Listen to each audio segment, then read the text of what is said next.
Hello, everyone. I want to thank you for attending today's Training Tuesday webinar on form release.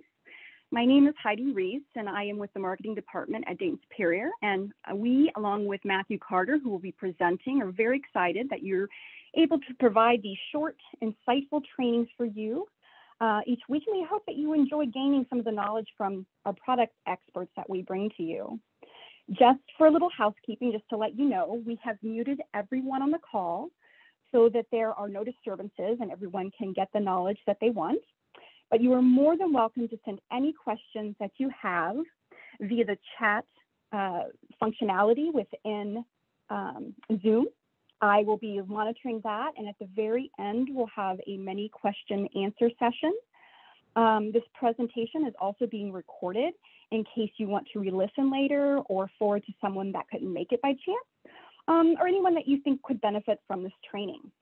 So today's topic, we're going to be discussing the form release, what it is, what types there are, specific specifications around it, what are the characteristics of form release, how does it benefit those that use it, and any issues or obstacles that may present itself in the field. So I want to talk to you a little bit about who is going to be presenting, and that's Matthew Carter, our Technical Service Manager at Dayton Superior. He is very active in many industry organizations, including serving as the 2021 Vice President of the ACIKS chapter, the 2020 ICRI Great Plains chapter president, and he's also a voting member for the ESTM C09 committees. He has been recognized within the construction industry by receiving the 40 Under 40 award from the ICRI National, has been a guest speaker on numerous other construction topics during his work tenure of that 20+ years. So within those years, Matthew has worked on-site as well as dealer distributor level. And he has fulfilled additional roles that include sales and managing of form rental yard and rebar shop, as well as doing operations management. In 2012, he began his career with Dayton Superior by joining our technical services team supporting to the chemical division. And I've had the pleasure with working with Matthew, so I'm really excited that he's here to talk to us about form release. So Matthew, take it away. All right. Wow, Heidi, thank you for the great introduction. So again, my name is Matthew Carter. Today we're going to talk a little bit about form releases. So as Heidi mentioned, before I came to Dayton, I worked at a distributor, and while I was there, I helped manage the form rental yard for several years and was around it and worked with it and supported form work out in the field. The form work that we managed or we had there was a lot of Simon steel ply, which worked well for my future at Dayton. Versaform, Alice ply, a little bit of Maxiform, and we did aluminum beam forming with HDO, MDO, and there's also a lot of wood forming with like CDX or BB plywood. So I got my hands on and around a lot of different form styles or forming in addition to form release. So today, just a quick note, this presentation is for training purposes only. If you want any additional information, technical specifications, go to our website. On our website, DaytonSuperior.com, you can pull up technical data sheets, safety data sheets, project information, specifications, or you can reach out to technical services and we'll be happy to help you. Again, form release agents. They say don't call it form oil, though most people do, although it's a little bit of a misnomer because there's a lot of form releases out there that are not oil. So what are we looking at, right? What is a form release? Simple definition, simple overview of it is all we're trying to do is prevent the bond of fresh concrete to the formwork, right? For anybody who's been around concrete, it likes to stick to everything. The problem is our forming, whether it be, plywood all the way up to, this is a very good example of Simon steel ply. It's expensive, right? Especially with the cost of lumber now. Just a regular old piece of plywood is just ridiculously expensive, let alone if you get into like the high density overlays or medium density overlays, which are specialty plywoods, and especially those that are used in forming. All very expensive equipment. It's a huge investment, and we're trying to protect that investment while at the same time creating a very quality product to give to the owner. So how do we get that, right? What is a form release? What are we looking at? And a lot of those form release agents are going to be built around a high quality base oil. You'll see here in a little bit that a lot of these form releases are going to be oil based. There's going to be some water based and some other types of products. But the release agents in those are also going to have a reactive component, and that reactive component is going to be a fatty acid. And we'll discuss that in a minute. Oftentimes it's referred to as TOFA. But you can, just like everything else in life, there's different levels of refinement. You can kind of see that here with different oil samples. You can have higher levels of refinement, and we'll talk about where you'd want to use those. What a form release is not, use crankcase oils, untreated diesel fuels, motor oils. I will say that in the industry you'll see a lot of this, or I guess it was more prevalent a few years ago.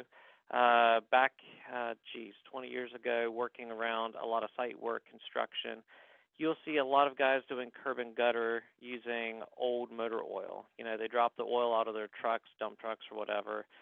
They'll cut it with a little number 2 diesel, and they'll use it on their curb and gutter forms because they didn't care, right? They're just backfilling in behind it.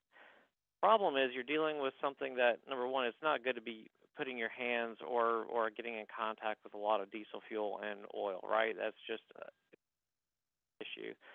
But not only that, you're staining the concrete. It's not a good, positive, clean release, and it creates a little bit of issues there. So again, form releases are not used motor oils or diesels. Form releases are also not cures. And this picture is just as much for a laugh as it is instruction. Oftentimes, spraying product goes to the least paid person, right? Hey, we're going to go grab lunch or something. You go grab the sprayer and spray this down. And in this case, the gentleman was pointed to a group of barrels on the other side of the job, said, hey, we need to put a cure down. Go grab it out of there, spray it. Came back, and they found that, he went up to the group of barrels, but found the form release instead. So he sprayed an oil-based product all over fresh concrete. Created a huge mess and a big issue. So just the kind of point to that is even one of the least important looking jobs is an extremely important component of the project. So what are we looking for out of our form releases, right? We want a clean, non-stained concrete finish, right? That's the whole purpose of this thing. All we're doing is creating a mold for concrete to go in, and when we pull that form off, we want it to look good. We don't want there to be any other residues, modeling, staining, or anything else, because at some point we might want to paint that concrete. It might be the final aesthetic finish. We might be doing a stucco, or we might have a treatment that's going to go on there. So you don't want anything transferring. We don't want to damage the formwork, right?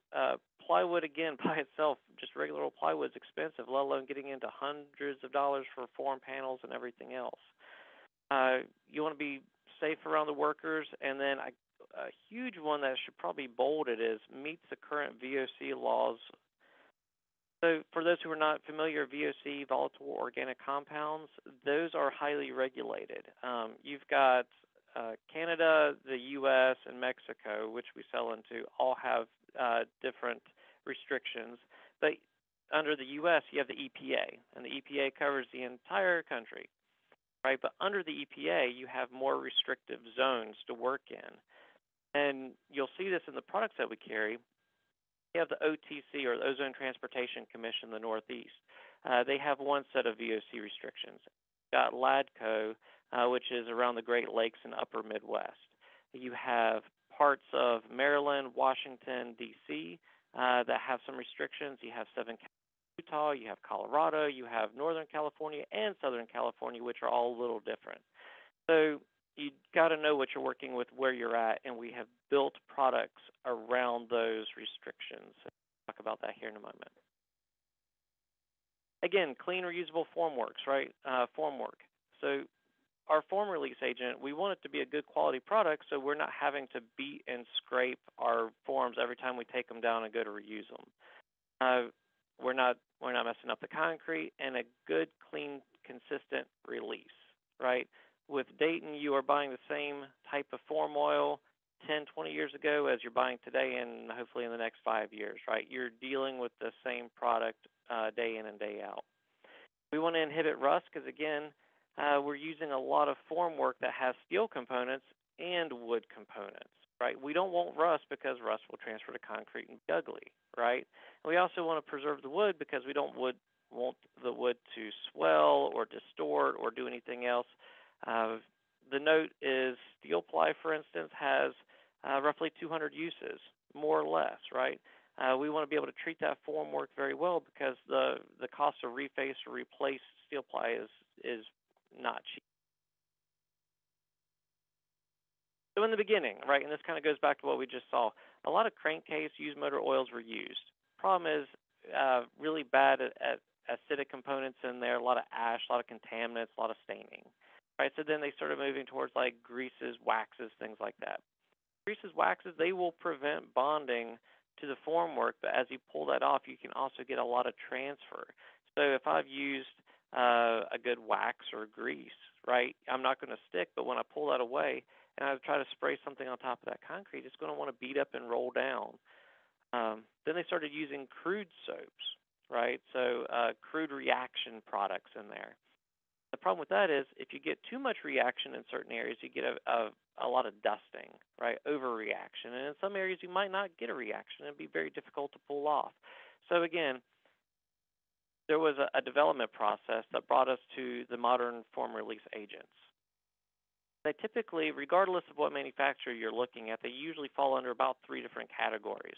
You've got your reactive, you've got a buffered reactive. They call them neutral, but it's a buffered reactive type product, and then you got your barrier. And not to say that you can't be more than one, right? Because your barriers are usually specialty waxes, resin systems, certain oils. Well, some of your reactive style products are in an oil that would also prevent barrier, but also have the reactive component. So looking at the reactive products. Talk briefly about the fatty acids that you find in there. It's the fatty acid from that form release on that concrete, on the form. It comes in contact with the fresh concrete. Fresh concrete is going to have a lot of free lime floating around in it. And as they come in contact with each other, a really cool thing happens called saponification, or a soap manufacturer. It's a calcium soap.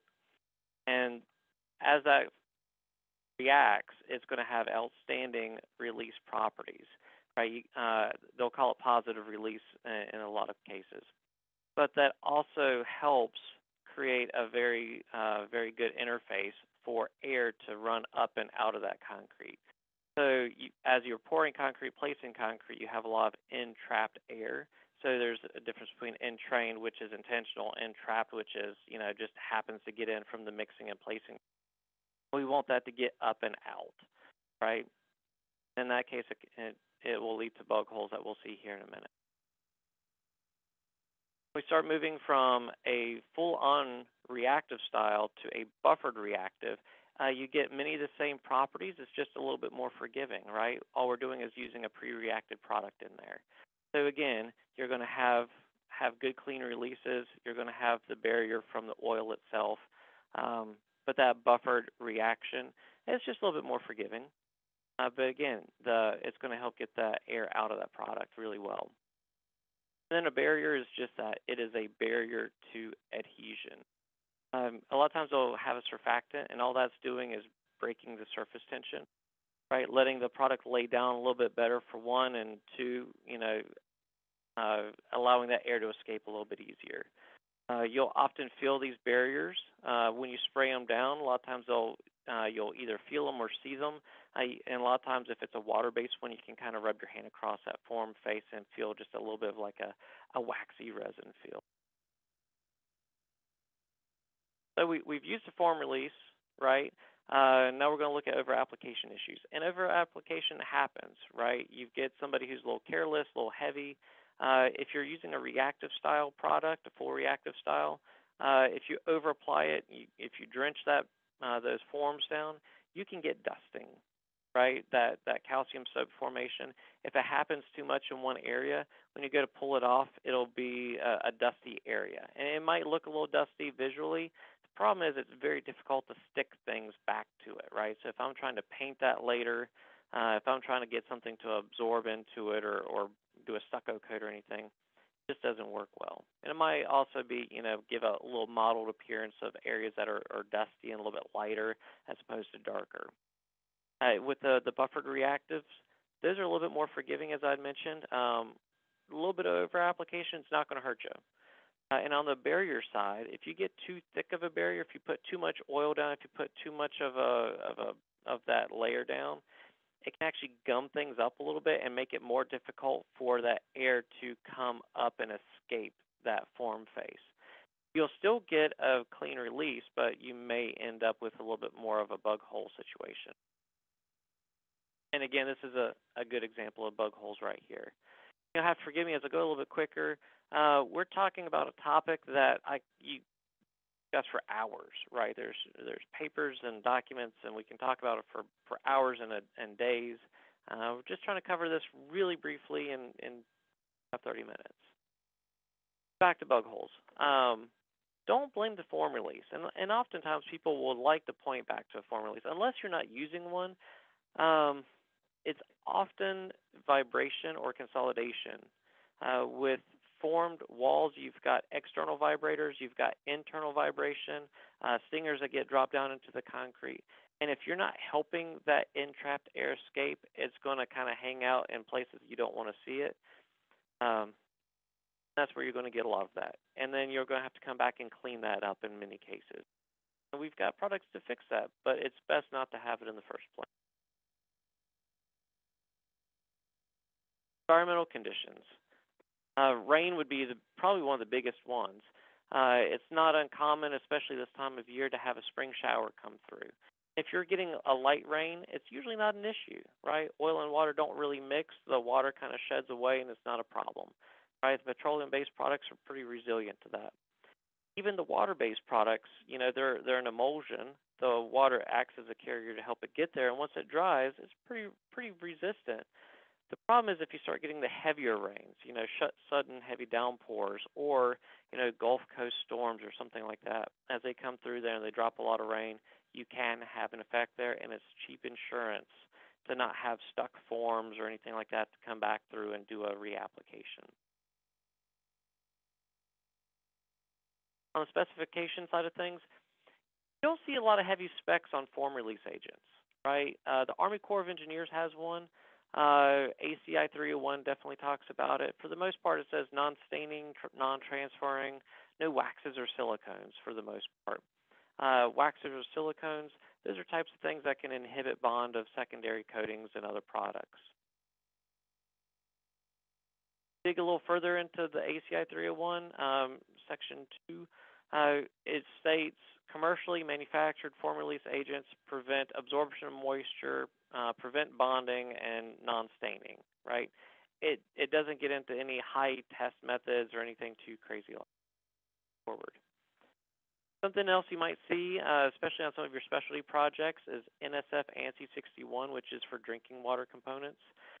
This is a test where they've evaluated the product for contact with potable or drinking water. You'll see this pop up on water treatment facilities, wastewater treatment facilities, dikes, dams, and levees, anything that might have a body of water coming in contact with it. Fish hatcheries is another one that's a little bit odd, but also happens.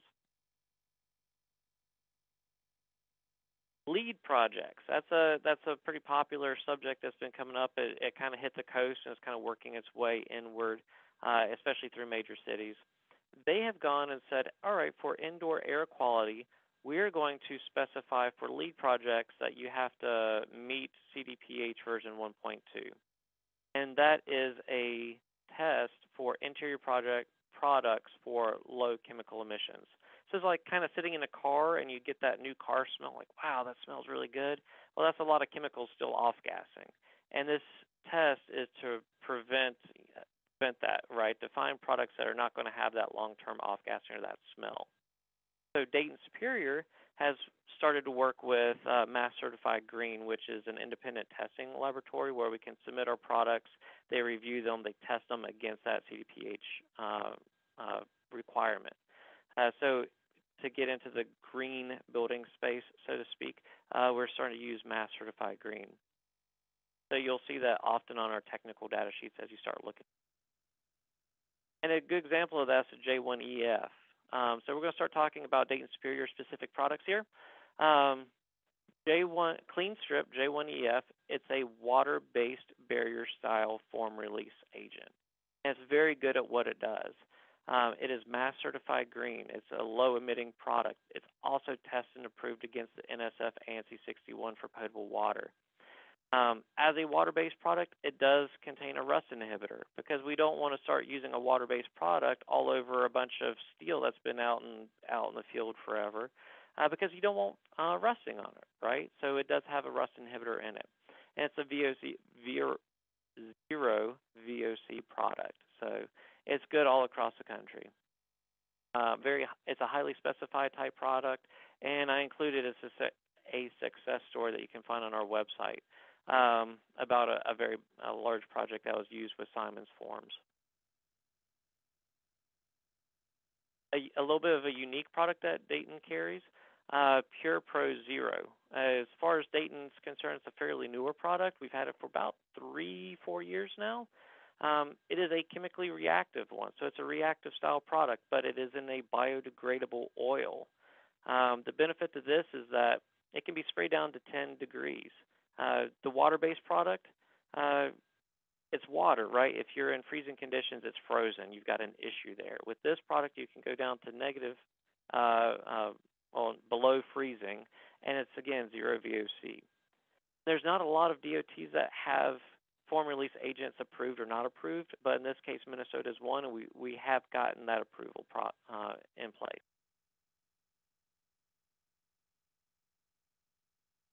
Clean Strip J100 VOC. We name our products to be kind of intuitive. So J100 VOC, the 100 is that it has 100 grams, less than 100 grams per liter VOC. Okay, so it's going to be good or compliant in all regions of the U.S. It's going to be a petroleum-based product that is chemically reactive, and it has been Mass Certified Green.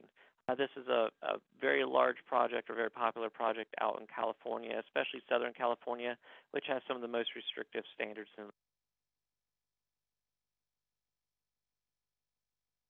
Clean Strip J1A, one of the major differences here is that the volatile organic compound, or VOC, content is less than 250. This product's been around for decades and decades. The less than 250 is good for the OTC, the Northeast region, the LADCO area, and just about anywhere else in the country, with the exception of parts of California. So being less than 250, it's great there. Again, petroleum-based, reactive style product, light citrus smell. When things get cold, everything starts to get a little bit thicker, right? A little bit slower to move around. So just like the motor oil in your car, honey, molasses, as it gets colder, it gets thicker. So regular foam releases are difficult to spray. So we developed the Clean Strip J1A into a winter grade as well for those regions that are still trying to get work done in cold weather. Then I'd say the Clean Strip J2 is one of our workhorses. And you'll see, again, it's very similar to the J100, J1A. J2 is just less than 450, so it's got a little bit more VOC content in it, but it falls well within the EPA range. So you're going to see it used across the country in unrestricted areas. It's one of our most popular foam release agents. It's a positive release, chemically reactive, petroleum-based, been used a little bit of everywhere. Again, we also have the winter grade version for that as well.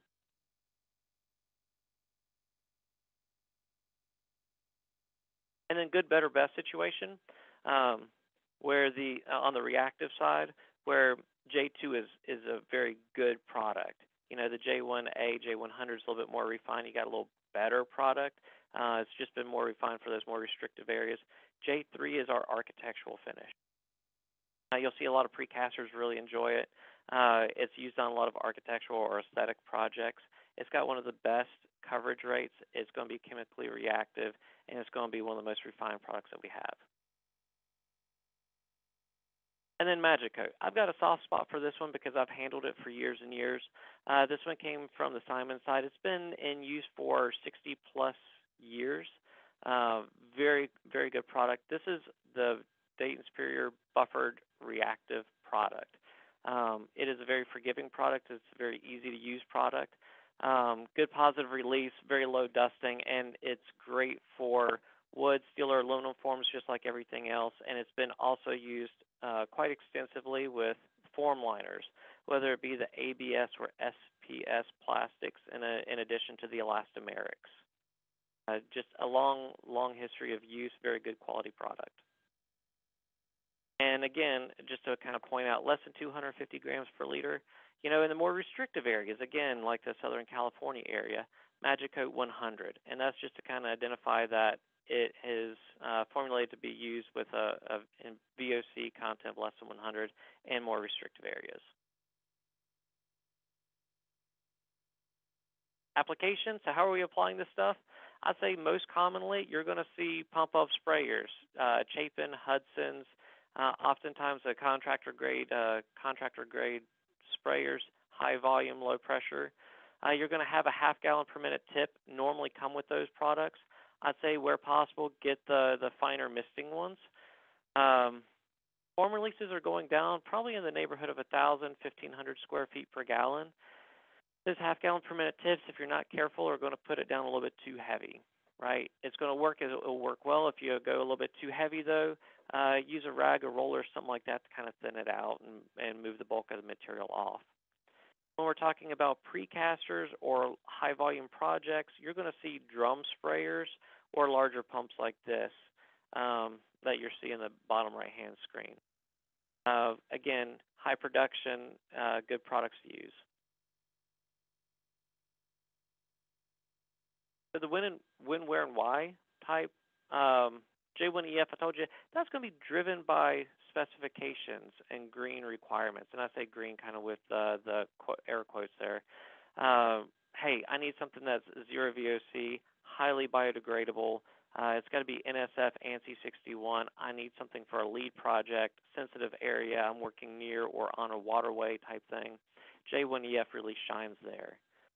J2 is going to be the workhorse. It's going to be, EPA approved across the country.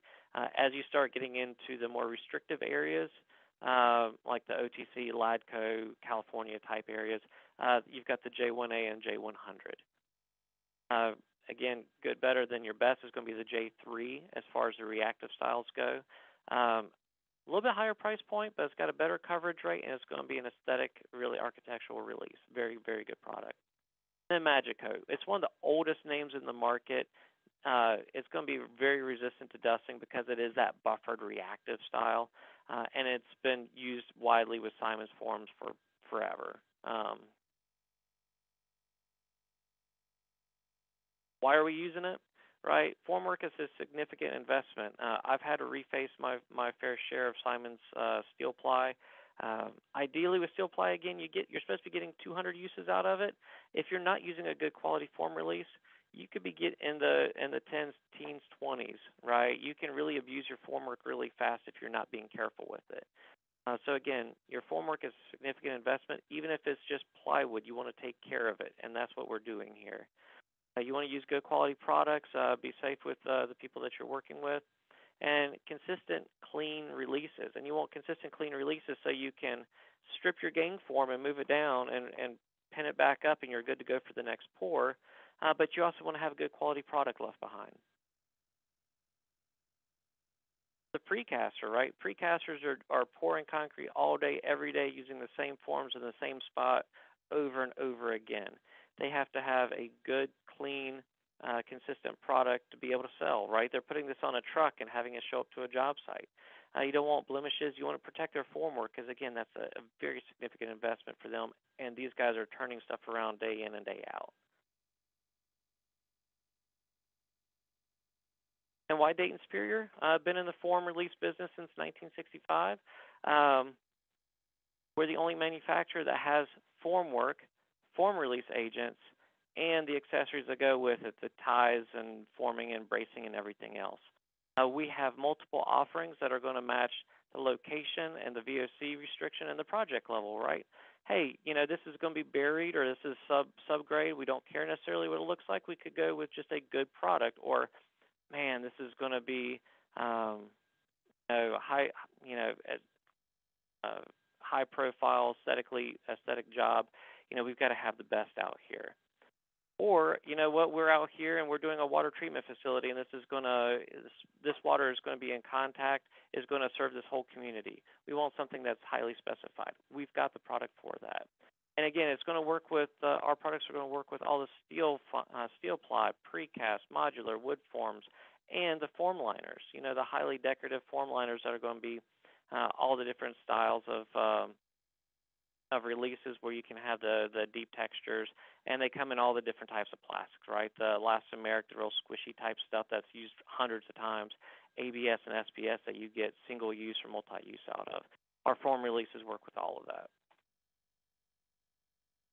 And finally, summation, right? Form releases. They might seem kind of like a boring subject, but they're very important in making sure that you have good quality concrete coming off of your applications, your pours, and your form release is protecting your forms, right? Pretty straightforward stuff. You're also VOC and you're compliant for the area that you're working in. You've got three main ones. You've got your reactive, you got your buffered, and then you got your barrier. And that's going to be true pretty much across the board. So just know what you're looking at, what you're looking for. Saponification, crazy fun word for the day. Again, that's the fatty acids that are found in the form release coming in contact with the fresh lime out of the concrete, the free lime, and it creates that saponification calcium soap, makes it real nice and easy. There are problems with over application. There is such thing as too much of a good thing. There are ways to remedy that, and just be sure not to do it in the front end. And then again, we have a wide selection of form releases. We covered everything really quickly, but we have a guide to form releases on our website. Speaks very briefly about the types of form releases, application overview, and the different ones that we carry. With that, I'm going to say thank you for your time. I really appreciate you listening to me today, and I will be available to answer questions now, or if you just want to reach out to technical services and ask for Matthew, myself or my colleague Nathan will be happy to answer any questions you have on form releases. Fantastic. I thought that was a great presentation. In marketing, we know things, but I don't know all of it. And I know these go quick, as Matthew loves to talk about this form release. You can get him on board with other trainings if you want to contact the training at DaytonSuperior.com and discuss any training situations you want with our national training guide, Chuck Hoke, as well as Matthew or Nathan. And they can help supply you with things for your company. We do have a couple comments in the chat from our very good friend, Tim Fondelier. We did talk about the fact that it is impossible to apply form release properly, 800 to 2,000 square feet a gallon, or more depending on the form surface, with a standard everyday number 1949 sprayer, and what some options may be. You did follow through with that. Do you have any other comments on that, Matthew, or does that pretty much summarize it? No, to go to Tim's point, it is very difficult. In a form yard, I've seen guys apply form release with their finger over a nozzle and spraying it, and it kind of hurts my heart a little bit because it's a lot of waste and a lot of over application. There are specialty nozzles out there that can help you get to that higher misting level. They're just not as common. So just be careful. Kind of gauge the square footage of the forms that you're using and how much form release you're using at the time, and that way you can kind of get a feel for how much you're applying and how fast, and get a better feel for it. Other than that, if you're finding that you're puddling it, you've got a problem, and we'll go back and address it with rollers, wiping it, cleaning it. Less is more in the case of a form release. Great. Okay, and then another comment that you might want to comment more on is always test before a subsequent coating is applied to a concrete surface that received a form release to be certain that the paint or other coating will bond to concrete. Yes, is that correct? Definitely. And again, Tim is an excellent resource who's been around this market and this type of work for a long time. Great resource, great question. Always test. You're in technical services. I'm sitting in an office probably 1,000 miles away from your job. I cannot guarantee if it is appropriate to apply something on top of it. Always do tests, and a lot of your paint manufacturers will have certain tests that they are looking for, because it's not only did you over apply or is it a good quality surface, but is there too much moisture in that concrete at this time to apply, right? Because the concrete has to be dry, and you don't want to have moisture migrate or come out and cause problems with your coating. So again, it's extremely important to test before you apply anything on top of it. Mock-ups or samples are invaluable there. Great. So we've got another question, but before, we've seen some people leave. I know that we're past our time a little bit. I want to thank you all for joining.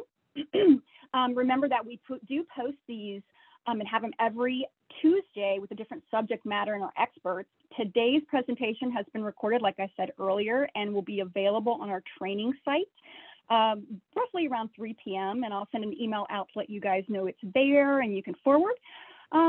So let's get back to the other question. We want to comment on overspray onto reinforcing steel. What do you know about that, Matthew? Ooh, that's a very, very tricky question. So overspray onto rebar. So as a manufacturer, a lot of times I'm going to default to the safest position. ACI, American Concrete Institute, their guidance would say that you don't want anything on the rebar that would inhibit bond, right? So industry best recommendations would say currently that you don't want form release on there. In practice, there is one or two problems there. So if you overspray and it's in place, and I've seen people where they've sprayed it, resprayed their forms, and they've sprayed so much that it's actually run down and puddled on the foundation. That's a problem. If you're getting oil in your foundation, that's potentially a problem, right? If I'm overspraying onto the rebar, there are a lot of good position papers, and I believe one of them is put out there by the ASCC, American Society of Concrete Contractors. There's also several research papers out there that say, you know what, rebar pollution isn't as important because you're not relying on a direct tensile bond to the steel. You're relying on the envelopment of that steel to gain its strength. And so it's a very delicate situation, because I would say take that information and take it to the owner, GC, or the rep for that job, and just say, hey, this happened. Here's a body of evidence that shows that while ACI, the best current industry guidance, says don't do it, if a little bit got on there, it's not going to be as much of a concern. So we would normally have to default back to industry best recommendations. There is a body of research that's out there that says, you know what, it's not going to be as detrimental if there's just a little bit of pollution on that rebar. So it's a gray area at this time. But if you want to talk about it in more detail, I can certainly point you in the direction both ways of here's what the industry says and here's what the body of research says. Fantastic. Oh, Matthew, I appreciate you hanging out and talking with us. And I want to thank everyone, again, who's been on our Training Tuesday webinar. And I hope all of you have a very great Tuesday. And don't forget to sign up for next week. Until next time. Goodbye.